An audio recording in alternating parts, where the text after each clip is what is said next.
जय शिवराय शेतकरी मित्रांनो, आजचा व्हिडिओ शेवटपर्यंत नक्की पहा, कारण 31 जुलै जवळ आली आहे आणि अनेक शेतकरी अजूनही काही महत्त्वाच्या गोष्टींकडे दुर्लक्ष करत आहेत।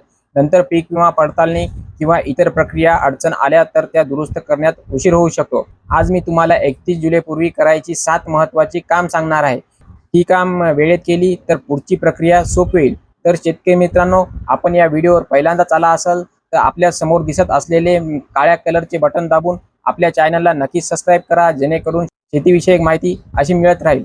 पहिले काम, पीक विम्याचा अर्ज भरला आहे का ते तपासा। सर्वात आधी स्वतःला एक प्रश्न विचारा, तुमचा पीक विमा भरला आहे का? जर अजून अर्ज भरला नसेल तर शेवटच्या दिवशीची वाट पाहू नका। शेवटच्या दिवशी सर्व्हर बंद पडणे, कागदपत्रांची अडचण किंवा बँकेतील विलंब होऊ शकतो। जर अर्ज भरला असेल तर त्याची पावती सुरक्षित ठेवा। दुसरं काम, अर्जातील माहिती पुन्हा तपासा। अनेक शेतकरी घाईत अर्ज भरतात पण एकदा तपासून पाहत नाही। आजच तपासा, आधार क्रमांक, बँक खाते, IFSC कोड, मोबाईल नंबर, पीक विम्याचं नाव, यापैकी काही चूक असेल तर पुढे अडचण येऊ शकते। तिसरं काम, 7/12 आणि अर्जातील पीक जुळते का हा खूप महत्त्वाचा मुद्दा आहे। तुम्ही अर्जात जे पीक लिहिलं आहे तेच प्रत्यक्षात शेतात आहे का?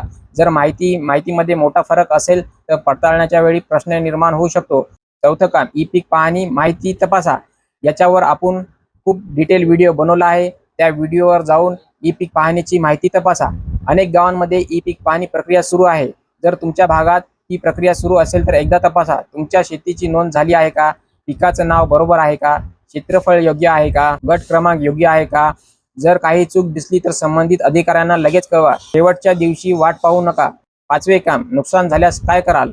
अनेक शेतकरी इथे चूक करतात। जर अतिवृष्टी, पूर, गारपीट, वादळ किंवा इतर नैसर्गिक कारणामुळे पिकाचं नुकसान झालं तर शांत बसू नका। संबंधित अधिकृत प्रक्रियेनुसार वेळेत नुकसानाची नोंद करा।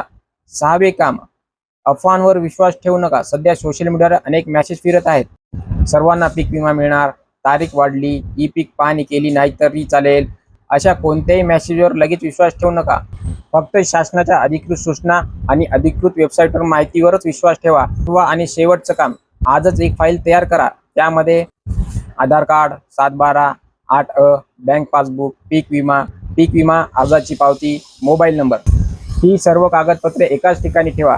गरज पडल्यावर शोधाशोध करावी लागणार नाही। शेवटची महत्त्वाची सूचना, शेतकरी मित्रांनो, 31 जुलै पूर्वी ही 7 कामे पूर्ण करा। यापुढे पीक विम्याची प्रक्रिया पडताळणी किंवा इतर कामांमध्ये आवश्यक अडचणी टाळता येतील। आजच्या व्हिडिओमधील 7 महत्त्वाचे मुद्दे: पीक विम्याचा अर्ज भरला आहे का तपासा, अर्जातील सर्व माहिती पुन्हा तपासा, 7/12 आणि अर्जातील पीक जुळते का ते पहा, ई पीक पाहणी नोंद तपासा, नुकसान झाल्यास वेळेत माहिती द्या, अफवांवर विश्वास ठेवू नका, सर्व कागदपत्रे तयार ठेवा। शेतकरी मित्रांनो, तुम्ही पीक विम्याचा अर्ज भरला आहे का?